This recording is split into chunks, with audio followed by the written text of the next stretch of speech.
following on from Thunderbirds, Jerry Anderson and his team made Captain Scarlet and the Mysterons. Soon after that, he went into live action with UFO, which is regarded certainly by myself and by many, many people as possibly one of the best science fiction programs ever.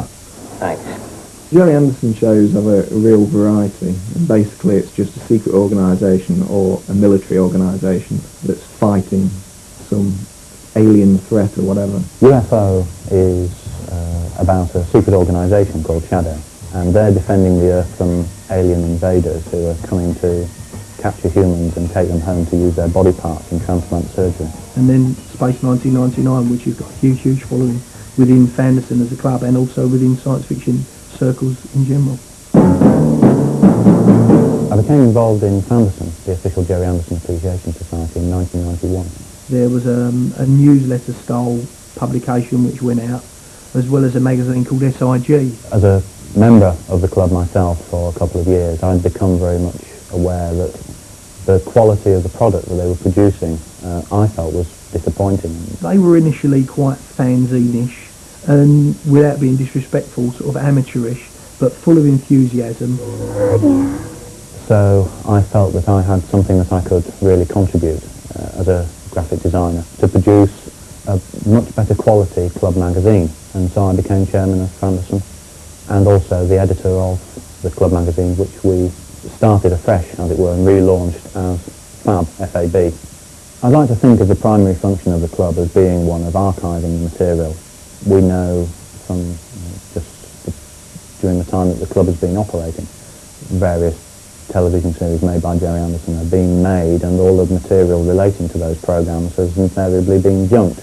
Couldn't we smash up some of the equipment or something? Yeah, we could, and the whole thing would probably explode. I think some of the most exciting items for me that the club's been able to archive are the original scripts from the programs.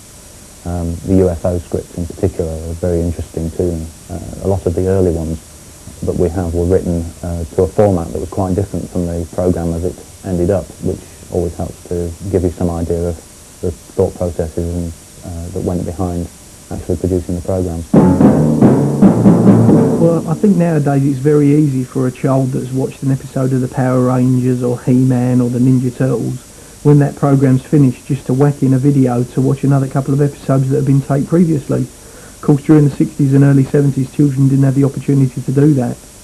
And I know myself that as soon as the latest edition of Captain Scarlet or Joe 90 or Thunderbirds was over, the first thing I'd do would be to rush to the toy box or the toy cupboard and pull out all of my sort of Jerry Anderson toys and reenact the adventures that I'd seen on the TV that week, or create adventures of my own.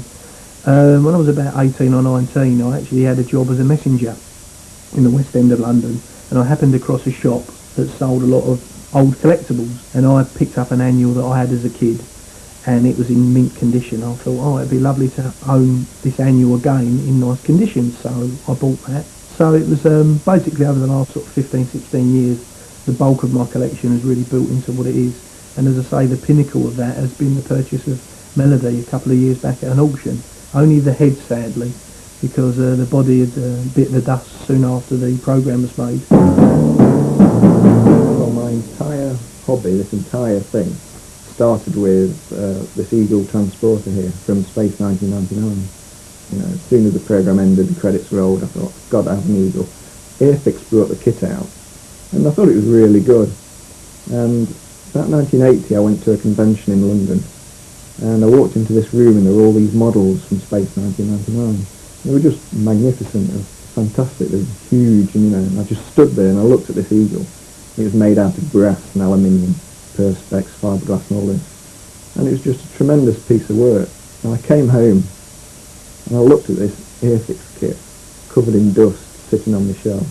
And I just picked it up and just threw it straight into the bin. I thought, that's garbage, that is.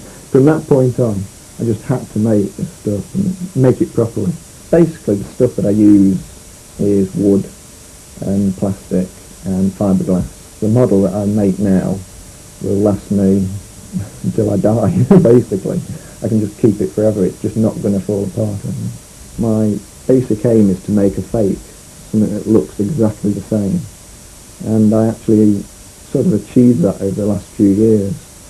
I did a convention once where Jerry Anderson came in to judge the competition. And he literally walked past my models because he thought they were the real thing. And, you know, it's like I had to drag him back and say, look, you know, this is my model, I've entered the competition. And so from that point on, I realised that I'd reached this sort of level where I could sort of fool people into thinking it was real stuff. I think the appeal of the programme is quite simply that Jerry Anderson himself is a master storyteller. There is just a magic to these programmes, and certainly a magic to Thunderbirds, that I don't think even Jerry Anderson himself could put his finger on as to what it was. He always seems to deliver the excitement. A lot of science fiction shows, you know, I've watched things for years, they always seem to fail to deliver. You know, if something's going to crash, it'll crash behind a mountain so you don't see it. You know, it's always a con. He'll crash straight into the mountain and it'll just blow it to smithereens. So I always knew that if I watched the Jerry Anderson show, I'd be entertained. Why did dinosaurs become extinct? Quantum Leaps investigates next on BBC Two. And over on BBC One now, the Cause, Tampere and the Mavericks are top of the pot.